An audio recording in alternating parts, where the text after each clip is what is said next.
नमस्कार, math with संकल्प YouTube channel में मैं चंदन सिंह आपका वेलकम करता हूं और हम लोग पढ़ रहे थे डिस्काउंट। और मैंने आपसे जैसा कहा था कि मैं आपको इसमें ढेर सारे क्वेश्चन कराऊंगा और अलग अलग तरीके के जितने भी क्वेश्चन बन सकते हैं डिस्काउंट में वो कराऊंगा और कुछ अलग तरीके से कराऊंगा। आप लोग ध्यान से आप लोग सिर्फ देखिए और चीज़ों को समझने का कोशिश कीजिए। तो एक क्वेश्चन यहाँ पर लिखा हुआ है और कह रहा है कि एक दुकानदार एक खिलौने के अंकित मूल्य पर 23% की छूट देता है और 56 रुपये का लाभ कमाता है। यदि वह लाभ 10% रहा हो तो खिलौने का अंकित मूल्य क्या होगा। देखिए यहाँ पे आपको ध्यान ये रखना है कि आपको क्या क्या चीज़ें यहाँ से निकालनी है। पहला तो जैसा पिछला वीडियो मैंने बताया था कि सीपी, एमआरपी और एसपी के बीच रिलेशन। तो यहाँ पे क्वेश्चन क्या कह रहा है कि एक दुकानदार एक खिलौने के अंकित मूल्य पर 23% की छूट देता है और 56 रुपये का लाभ कमाता है। आप पहले तो इस मेथड से समझ लीजिए और फिर मैं आपको इसका तरीका समझाता हूँ कैसे आप क्वेश्चन को बना सकते हैं। ये समझने का चीज़ है कि आपको यहाँ से बेहतर तरीके से चीज़ें समझ में आएंगी। कह रहा है कि एक दुकानदार एक खिलौने के अंकित मूल्य पर 23% छूट देता है। तो हम लोग यहाँ पे ये एमआरपी है, अंकित मूल्य का मतलब एमआरपी 100 मानते हैं और सीपी भी हम लोग 100 ही मानते हैं। सीपी भी हम लोग 100 ही मानते हैं, लेकिन ये एमआरपी कस्टमर के लिए होगा जो खरीद रहा होगा वस्तु उसके लिए, और ये जो सीपी होगा 100 वो जो विक्रेता होगा उसके लिए होगा। अब हमसे क्वेश्चन में क्या कहा कि इस पर 23% की छूट दी जाती है, 23% की छूट दी जाती है और कह रहा है कि यदि यह लाभ 10% रहा, यानी लाभ कितना है इसका, तो 10% रहा है। एक बार फिर से समझिएगा ध्यान से। कह रहा है कि एमआरपी पर 23% की छूट है और सीपी पर इसको 10% का लाभ है, सीपी पर 10% का लाभ है। और आगे हमारे पास डाटा क्या देकर रखा है कि 56 रुपये का लाभ कमाते, यानी ये 10%, ध्यान से बात को समझिएगा, 56 रुपये को रिप्रेजेंट कर रहा होगा। लाभ तो 10% ही है और ये लाभ यहाँ पे 56 रुपये देकर रखा है, यानी 10% किसको बताएगा, 56 को। तो ये 100% किसको बता देगा, तो हम लोग कहेंगे 560 रुपये को। यानी कि इस वस्तु का जो सीपी है वो 560 रुपये है। इस वस्तु का सीपी कितना है, 560 रुपये है। और यहाँ पे इस रिलेशन को हम लोग ध्यान से समझते चलते हैं। हम लोग कह रहे हैं कि सीपी का 10% लाभ है, यानी 1010/100। और आपको मन होगा तो आप इसका फ्रैक्शन वैल्यू भी लिख सकते हैं कि 10% का फ्रैक्शन कितना बना, तो 1/10, यानी 10 पर 1 का लाभ है। तो डायरेक्ट आप इसको 11/10 भी लिख सकते थे, नहीं तो फिर ऐसे भी लिख के चलिएगा तो कोई विशेष परेशानी आपको नहीं होगी। अगेन यहाँ पे हमसे कह रहा है कि एमआरपी पर 23% की छूट है, यानी कि 77/100। इस 100 से 100 तो कट जाएगा और CP by MRP, CP by MRP अगर आपको लिखना होगा तो आप लिख सकते हैं 77/110, 77/110।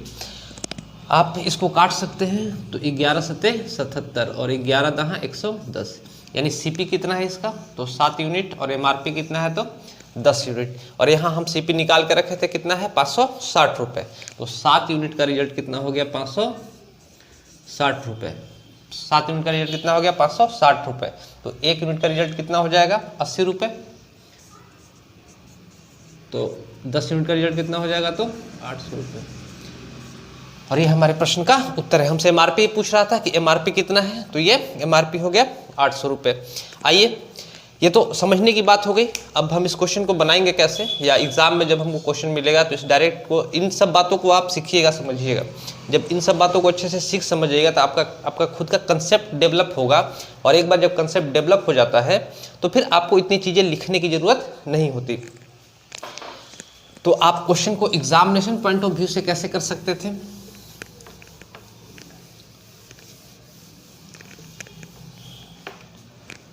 तो आप यहाँ से समझिए डायरेक्ट इस बात को हम लोग कैसे समझ सकते थे। तो सबसे पहले रिलेशन ही रखना है। जैसे एक दुकानदार को एक खिलौने के अंकित मूल्य पर 23% की छूट देता है, तो हमको पता है कि एमआरपी पर छूट यानी 77/100 है। और कह रहा है कि और यदि वह लाभ 10% रहा हो, यानी सीपी पर जो लाभ है वो 110/100 रहा है। मूल रूप से हमको एमआरपी पूछ रहा है, एमआरपी पूछ रहा है, तो यानी हमको इसमें जो डाटा है सीपी हमको पता होना चाहिए, तब हम लोग डायरेक्ट इसका एमआरपी निकाल सकते हैं। तो यहाँ से हम लोग ये जो कह रहा है कि 56 रुपये का लाभ होता है, 56 रुपये का लाभ होता है, और लाभ कितना है तो 10%। यहाँ से हम लोग सीपी बता सकते हैं कि सीपी का 10% लाभ है, यानी कि 10 पर 1 का लाभ है, और है कितना तो 56 रुपये। यानी यहाँ से हम कह सकते थे डायरेक्ट कि 1 यूनिट का रिजल्ट कितना है तो 56 रुपये है, तो 10 यूनिट का रिजल्ट कितना हुआ तो 560 रुपये। और ये किसको रिप्रेजेंट करेगा तो सीपी को, ये किसको रिप्रेजेंट करेगा सीपी को। और यहाँ से हम लोग डायरेक्ट बता देते हैं कि सीपी बटा एमआरपी क्या होगा, तो 100 से 100 कट गया, 11 सत्ते 77 और 11 दहाँ 110, तो सीपी बटा एमआरपी कितना हो जाएगा तो 7 बटा 10। और यहाँ पे सीपी कितना है तो 7 यूनिट।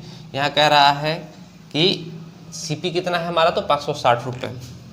यहाँ ध्यान से समझिएगा, ये सीपी का वैल्यू निकल के आके रखा है 560 रुपये, यानी 7 यूनिट का रिजल्ट है 560 रुपये, तो 1 यूनिट का रिजल्ट कितना हो जाएगा तो 1 यूनिट का रिजल्ट हो जाएगा 7×8 = 56, यानी कि 80 रुपये। हमसे पूछा था कि एमआरपी कितना है, तो 10 यूनिट का रिजल्ट कितना हो जाएगा तो 10 × 80 कितना हो जाएगा तो 800 रुपीज़। और ये हमारे प्रश्न का उत्तर है। आप उम्मीद है ये बात आपको समझ में आई होगी। चलिए नेक्स्ट क्वेश्चन की ओर हम लोग बढ़ते हैं।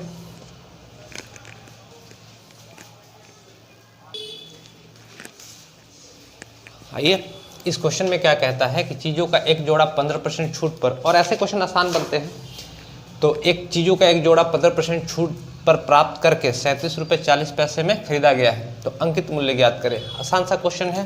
तो यहाँ पे तो सीपी का बात भी नहीं किया है, यहाँ पे डायरेक्ट कह रहा है कि 15% छूट प्राप्त करके 37 रुपये 40 पैसे में खरीदा गया है। ध्यान से समझिएगा, ये सीपी बताते थे हम लोग, और ये देखिए, ये मैं सिर्फ इसलिए आपको बता रहा हूँ कि चीज़ें आपको अच्छे से समझ में आए और आपका कंसेप्ट क्लियर हो। और क्या रहा है, और ये एसपी को रिप्रेजेंट करता था। यहाँ पे कह रहा है कि 15% छूट प्राप्त किया और चीज़ को 37 रुपये 40 पैसे में खरीद दिया, चीज़ को 37 रुपये 40 पैसे में खरीदा है यह है। तो इसमें सीपी का तो कोई काम है नहीं, ना तो हमको सीपी दे के रखा है, ना तो हमसे सीपी पूछ रहा है। बोल रहा है कि 15% छूट पर खरीदा गया है और 37 रुपये 40 पैसे में खरीदा गया है। तो आप चाहे एमआरपी से एसपी निकाल लीजिए, चाहे सीपी से एसपी निकाल लीजिए, इससे कोई फर्क नहीं पड़ेगा, क्योंकि एसपी हर बार सेम होगा, सीपी पर भी और एमआरपी पर भी। तो चूंकि हमको एमआरपी दे के रखा है, तो हम लोग एमआरपी से ही एसपी निकाल सकते थे। हम लोग ऐसा कह सकते थे कि एमआरपी का कह रहा है 15% छूट है, यानी कि वस्तु को 85% में बेचा गया है, बराबर कितना हो जाएगा तो 37.40।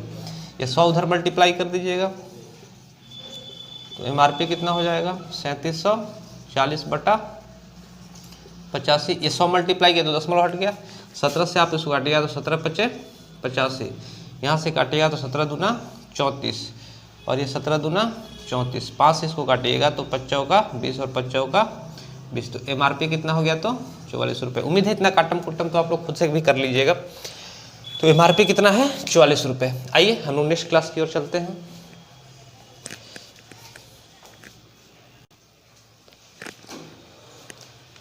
तो नेक्स्ट क्वेश्चन हमारा ये है, कह रहा है कि एक दुकानदार अपने ग्राहक को 10% की छूट देता है, फिर भी 20% का लाभ कमाता है, वस्तु का अंकित मूल्य ज्ञात करें। मैं बार बार ग्राफ यूज नहीं कर रहा हूँ, या अभी कर सकता हूँ, और धीरे धीरे मैं उसको ग्राफ को ख़त्म करूँ। जब चीज़ें आपको अच्छे समझ में आने लगी तो फिर आपको उस ग्राफ का कोई काम रहेगा नहीं।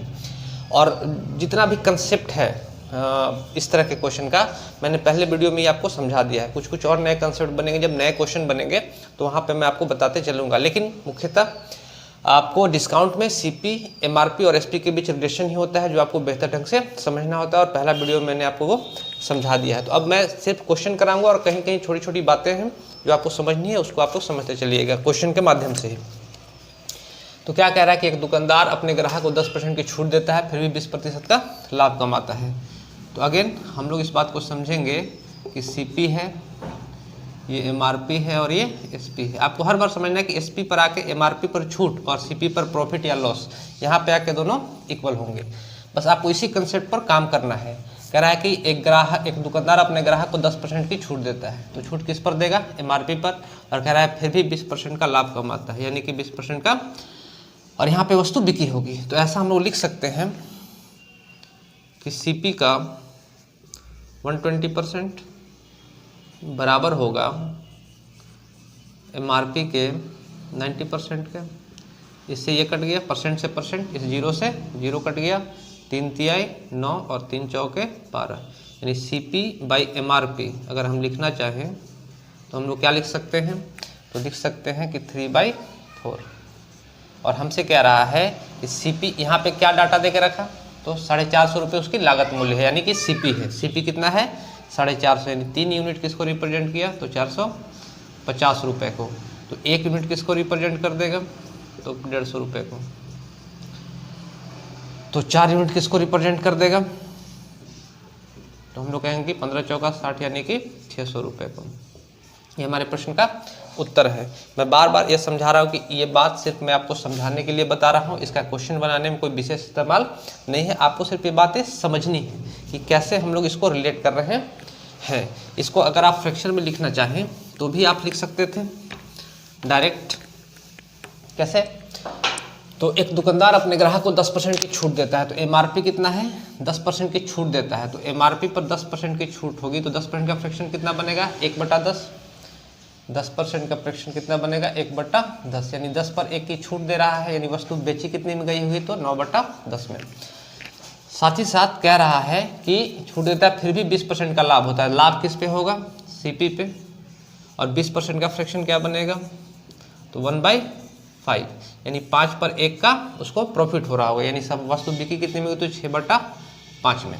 6/5 में आप इसको काट सकते हैं कि 5 दूना 10, 3 से काटेगा तो 3 दूना 6 और 3 तिहाई 9। तो CP/MRP कितना हो जाएगा, तो आप ये 2 इधर आके मल्टीप्लाई करो, 3/4। तो ये 3 किसका रिजल्ट हो जाएगा, तो 3 रिजल्ट हो जाएगा। कह रहा है कि लागत मूल्य हमको यहाँ देकर रखा है, तो 3 रिप्रेजेंट करेगा किसको, तो 450 रुपये को। तो 1 यूनिट रिप्रेजेंट किसको कर देगा, तो हम लोग कहेंगे कि 150 रुपये को। तो 4 यूनिट किसको रिप्रेजेंट कर देगा, तो मल्टीप्लाई करते हैं 150 रुपये को, तो 600 रुपये। और ये हमारे प्रश्न का उत्तर है। उम्मीद है ये बात आपको समझ में आई होगी। चलते हैं हम लोग नेक्स्ट क्वेश्चन की ओर।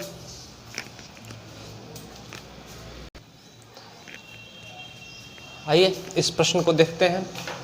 कह रहा है कि एक वस्तु का लागत मूल्य 800 रुपये है।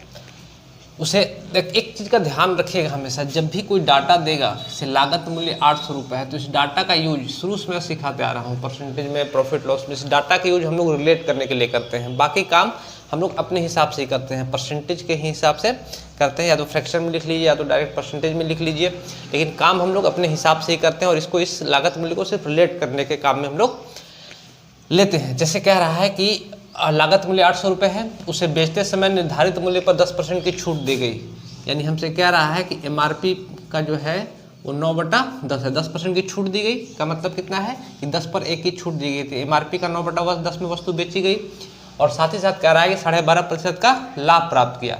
तो लाभ किस पर प्राप्त होगा, तो CP पर। और 12.5% का फ्रैक्शन कितना बनेगा, 12.5% का जो फ्रैक्शन बनता है वो 1/8 होता है, यानी 8 पर 1 का इसको लाभ है, यानी कि 9/8 में वस्तु बेची गई है। CP पर 9/8 में बेची गई है और MRP के 9/10 में खरीदी गई है। ये 9 से 9 कट जाएगा, तो CP/MRP क्या हो जाएगा, तो CP/MRP हो जाएगा 8/10। और 8 का रिजल्ट यहाँ पे देखिए, अब CP हमको देकर रखा है कि 8 यूनिट हमारा आ गया, और क्वेश्चन में CP का मान देकर रखा है कि 800 है, तो 8 यूनिट का रिजल्ट 800 रुपये हो जाएगा। तो 10 यूनिट का रिजल्ट कितना हो जाएगा, तो 1000 रुपये। और ये हमारे प्रश्न का उत्तर। यही हमसे पूछ रहा था कि वस्तु का निर्धारित मूल्य ज्ञात कीजिए। छूट हमेशा MRP पर दिया जाता है, तो यहाँ पे निर्धारित मूल्य पर 10% की छूट का मतलब ही है ये निर्धारित मूल्य MRP को रिप्रेजेंट कर रहा है। इस बात को आप लोग ध्यान रखिएगा। किसी स्टूडेंट को फ्रैक्शन यहाँ पे अगर समझ में नहीं आएगा, हालांकि फ्रैक्शन का मैंने टोटल वीडियो परसेंटेज में डाला है, कैसे बनाते हैं आप लोग वहाँ से देख सकते हैं, लेकिन जो स्टूडेंट नए हैं यहीं से क्लास कर रहे हैं और फ्रैक्शन जिनको समझ में नहीं आता है वो डायरेक्ट इसको ऐसे भी लिख सकते थे, डायरेक्ट इसको ऐसे भी लिख सकते थे कि MRP पर 10% की छूट है, यानी MRP का 90% MRP का 90% और कह रहा है कि उसको 12.5% का प्रॉफिट है। तो प्रॉफिट किस पे होगा? तो CP के। तो CP के 112.5% के बराबर होगा। परसेंट से परसेंट कट जाएगा तो CP बटा MRP यहाँ से लिख सकते थे। तो 90 बटा 112.5।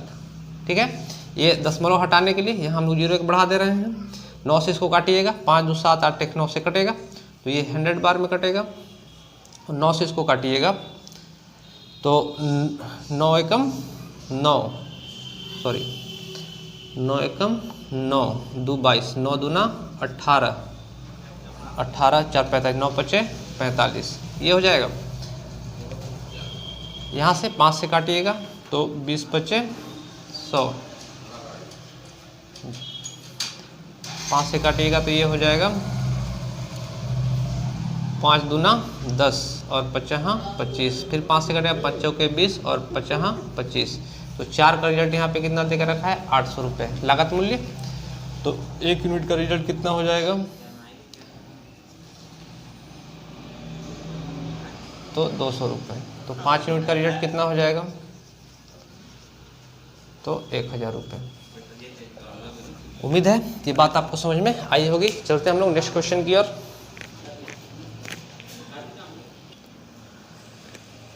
आइए हम लोग इस प्रश्न को देखते हैं। कह रहा है कि एक विक्रेता अपनी वस्तु पर 25% की छूट देता है और 20% का लाभ कमाता है। यदि वस्तु पर उसे 360 रुपये का अभिलाभ, अभिलाभ का मतलब लाभ ही होता है और सिर्फ एक लिखने का तरीका है। अभिलाभ मतलब इसको 360 रुपये का लाभ हुआ हो तो वस्तु का अंकित मूल्य ज्ञात करें। हमसे ये क्वेश्चन कह रहा है। कैसे कर पा रहे होंगे इस क्वेश्चन को? ध्यान से समझते चलिएगा कि एक विक्रेता अपनी वस्तु पर 25% की छूट देता है। तो पहला तो CP MRP और SP के बीच जो रिलेशन है उसी को आप लोग समझ चलिएगा। हमसे क्या कह रहा है कि CP पर कह रहा है कि CP पर उसको 20% का लाभ हुआ है और उसे 20% का लाभ हुआ है। तो लाभ होगा किस पर? तो आपके दिमाग में होना चाहिए वो लिखेगा या नहीं लिखेगा। अगर 20% का लाभ हुआ है मतलब CP पर हुआ है और 20% का फ्रैक्शन कितना बन जाएगा? तो 6/5। 20% का फ्रैक्शन कितना बन जाएगा? 6/5। और हमसे कह रहा है 20% का फ्रैक्शन। आप लोग इसको अब धीरे धीरे इसको समझते चलिएगा। 20% का फ्रैक्शन 1/5 नहीं, 5 पर 1 का लाभ हुआ है, यानी CP का 6/5 पर वस्तु बेची गई होगी। साथ ही साथ हमसे क्या कह रहा है कि छूट कितनी दी गई? तो 25%। और छूट हमेशा किस पर दी जाएगी? तो MRP पर। तो MRP पर अगर छूट दी गई होगी और तो 25% छूट दी गई होगी मतलब वस्तु बेची कितनी में गई होगी? तो 75% में। और 75% का फ्रैक्शन जो बनेगा वो हो जाएगा 3/4, यानी वस्तु MRP के 3/4 में बेची गई है और CP के 6/5 में बेची गई है। अब यहाँ से आपको ये देखना है कि हमारे पास डाटा क्या है। तो डाटा कह रहा है कि 360 रुपये का अभिलाभ हुआ है। 360 रुपये का अभिलाभ, यानी लाभ हमको देकर रखा है कि 360 रुपये हुए हैं और लाभ होगा किस पर? तो CP पर। तो यहाँ से हम लोग CP फाइंड कर सकते थे।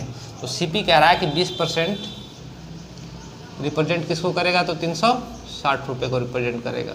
तो 20 को 100 बनाना है जो CP होगा।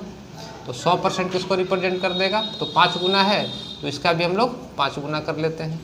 तो 0 6 25 30 का 0 हाथ में रहा, 3 5 3 15 और 3 1800 रुपये, यानी इसका जो CP हमारा आ रखा होगा वो 1800 रुपये आ रहा होगा। तो आप चाहे CP का मान यहाँ रख लीजिए, चाहे CP को आखिर में रिलेट कीजिए, इसमें कोई फर्क नहीं पड़ेगा। तो हम लोग CP और MRP का रिलेशन ही निकाल लेते हैं। तो 3 दूना 6, तो CP बटा MRP, CP बटा MRP क्या हो जाएगा? तो 5 ऊपर और 4 दूना 8 नीचे। तो हम लोग कह सकते हैं कि CP कितना है मेरा? 5। तो इस 5 यूनिट का वैल्यू कितना देकर रखा है? 1800 रुपये। तो 1 यूनिट का वैल्यू कितना हो जाएगा? तो 5 से इसको काटेंगे तो 5 तिहाई 15 और ये हो जाएगा 360 रुपये। 360 रुपये। 5 का रिजल्ट कितना हो जाएगा? 360 रुपये। तो अगर 5 का रिजल्ट 360 रुपये है तो हम लोग कहेंगे कि भाई 8 यूनिट का रिजल्ट कितना हो जाएगा? तो मल्टीप्लाई बाई 360। तो 8 6 48 का 8 हाथ में रहा, 4 8 3 की 24 और 4 28, यानी कि जो इसका वस्तु का MRP होगा वो 2880 रुपये इसको रखना होगा। तो यही हमसे पूछ भी रहा था कि वस्तु का अंकित मूल्य ज्ञात करें। तो अंकित मूल्य कितना हो गया? 2880 रुपये। उम्मीद है इतनी बात आपको समझ में आई होगी और आज के लिए इतना ही रहने देते हैं। नेक्स्ट क्लास में अभी मैं आपको ढेर सारा डिस्काउंट का क्वेश्चन कराऊंगा। जितने भी टाइप के क्वेश्चन बन सकते हैं उन सारे टाइप के आपके मैं क्वेश्चन करा दूंगा। आप मेरे साथ बने रहिए और आपको उम्मीद है कि पीछे जितना भी आप लोग जो भी लोग देख रहे हैं वीडियो, तो आप लोग जो कमेंट करके मुझे बता रहे हैं, यानी आपको चीज़ें अच्छे से समझ में आ रही हैं और खुद से आपसे क्वेश्चन हो भी रहा है। और मुझे भी जब मैंने ये चैनल स्टार्ट किया था तो मेरा लक्ष्य भी यही था कि जब मैं आपको सिखाऊँ बताऊँ तो जैसे यूट्यूब पर पढ़ाते हैं कि छोटी छोटी बातें बता दिए, बात ख़त्म कर दिए, वैसे ना पढ़ा के आपको डिटेल तरीके से बताओ ताकि आपके खुद से क्वेश्चन बने। तो उम्मीद है डिस्काउंट के क्वेश्चन भी आपसे खुद से जिस तरह के बताते चल रहे उस तरह के क्वेश्चन आपसे बनने लगे होंगे। धीरे धीरे आप देखिएगा कि आप कंप्लीट आपका डिस्काउंट का चैप्टर या पीछे जितने भी चैप्टर मैंने पढ़ाए हैं और वो आपसे बन भी रहे हैं। और डिस्काउंट भी धीरे धीरे आप जब देखिएगा कि जब मैं धीरे धीरे डिस्काउंट जब कंप्लीट कर दूंगा तो डिस्काउंट का ऐसा कोई भी क्वेश्चन नहीं होगा जो आपसे नहीं बन रहा होगा। तो आज के लिए इतना ही, धन्यवाद।